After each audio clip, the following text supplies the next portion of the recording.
So here's the catch of today.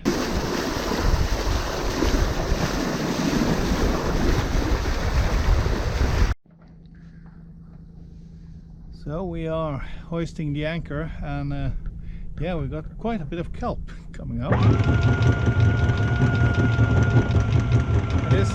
This kelp is just lifted by the anchor chain, not the anchor itself yet.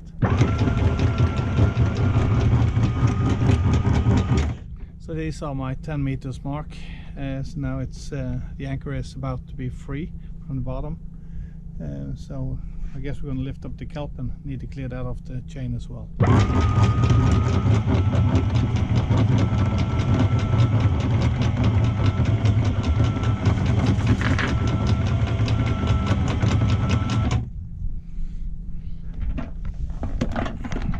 So here's the catch of today. So now I'm going to clear that off with a boat hook.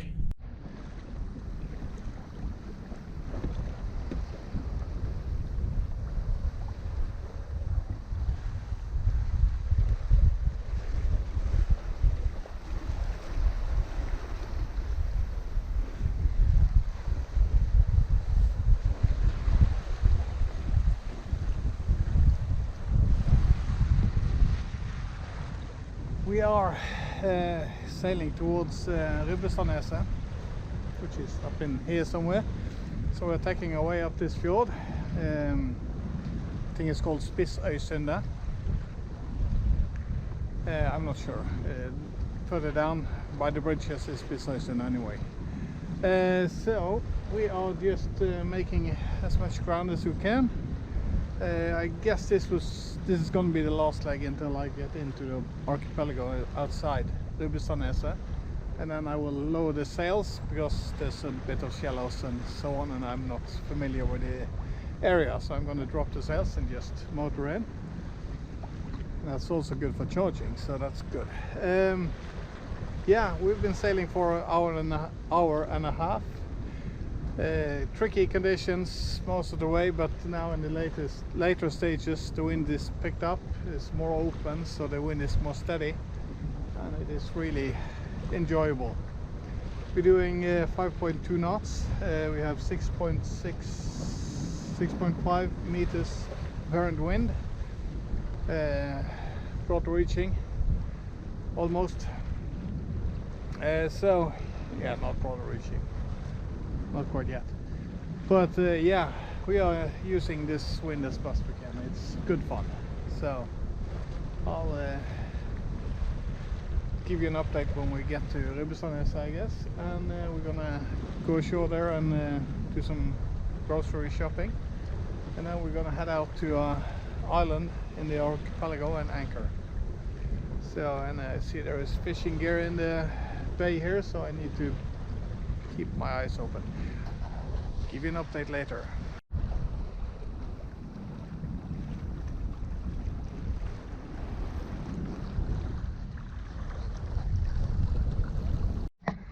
So we are just entering into the archipelago outside of Rubbestaneset. We were planning on entering into this channel up here, but we decided to make another tack and came just across over here, so that was really good. So now we are going to lower the sails and continue the way into the town center.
I must admit, I did not think I was going to sail through this cut, but yeah, the winds were perfect, so I didn't have the strong enough will to take down the sails, and now the wind is picking up and steadying on again because it's more open. So we'll sail a little bit further, but we're going to roll them up quite soon, because where the marina is, it's I don't know the water depth, the chart doesn't say. Well, I must say, I feel like a badass sailor sailing into a place like this. Full sails, just gliding in.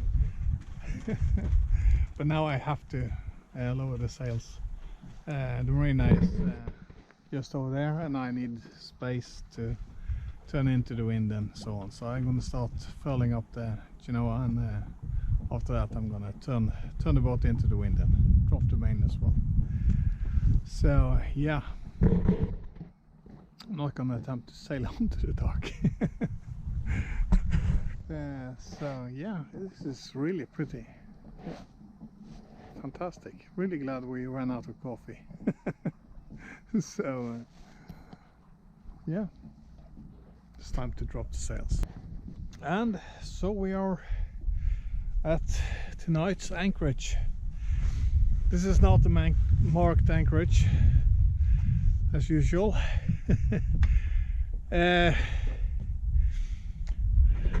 This cut over here in avionics is just the blue color, 1 to 0.5 meters of depth, it says. I guess it's plenty. On the other side of these two islands, it's the same story, but the depth was more or less like 15-20 meters.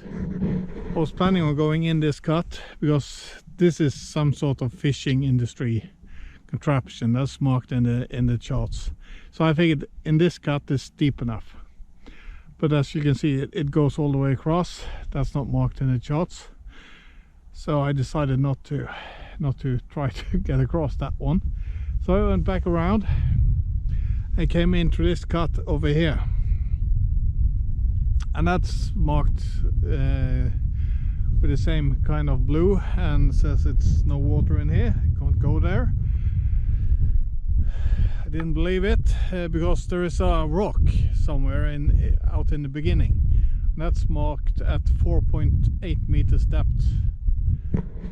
So that means that since that is the shallow point and it's 4.8 meters, there should be enough water. And in here there's about yeah, I think we are anchored at 14 meters. So that's good. Seems to be a lot of rocks on the bottom, so we'll see what the anchor does tomorrow. I set the anchor, it set first time, it dragged a little bit and then it hooked on, and I increased the revs when I was digging the anchor in. It skipped a little bit, or it moved a little bit more, and then it set, and I increased the RPMs twice, higher and higher, so I went above 1500 RPMs in reverse, and it held just fine. Let the anchor pull the boat back, and when the boat was directly above the anchor, I increased the RPMs in reverse again, and reversed onto the anchor chain with quite some force, and it just stopped the boat instantly. So you could feel it really nudged when it stopped. So it was a abrupt stop. So the anchor is holding fine. I think I hope there is sand bottom, because in front of me here you can see there is a sandy beach. There's two boats lying on the grass above the sand. So it's small pebbles and sand, I guess. And if we look around, there's a lot of rocks around, so that's why I was a bit skeptic. Is it just rock bottom? But it should be some sand here, and it seems to be, but everywhere around me there are rocks along the waterfront. So yeah, this anchorage is not far from Rubbestaneset. That's just beyond the hills here. So we motored around some islands and got back into this part of the archipelago, and this is as far in as you can get, I guess. Really sheltered from the wind. That's why we picked this one. So I guess it's going to be a calm and nice night anchor. Yeah, we went to a marina in Rubbestaneset because we needed to go to the shops and buy some coffee and some other small items. We did that, and we cooked dinner while at the harbor and got rid of the trash and filled up the water tanks again. If there would have been electricity in the marina, perhaps I'd stay, but I couldn't figure out where the electricity was. At the docks, if that was just on different docks there, but where it was available for me, where I adapt enough, it was difficult. The marina was really tricky to get into. Again, avionics says there is no water in there, but there is this, about 8 meters. But the bottom is covered up with this long seaweed and a bunch of it, and it was a bit much, I think. So in by the docks it was not that great. The marina is called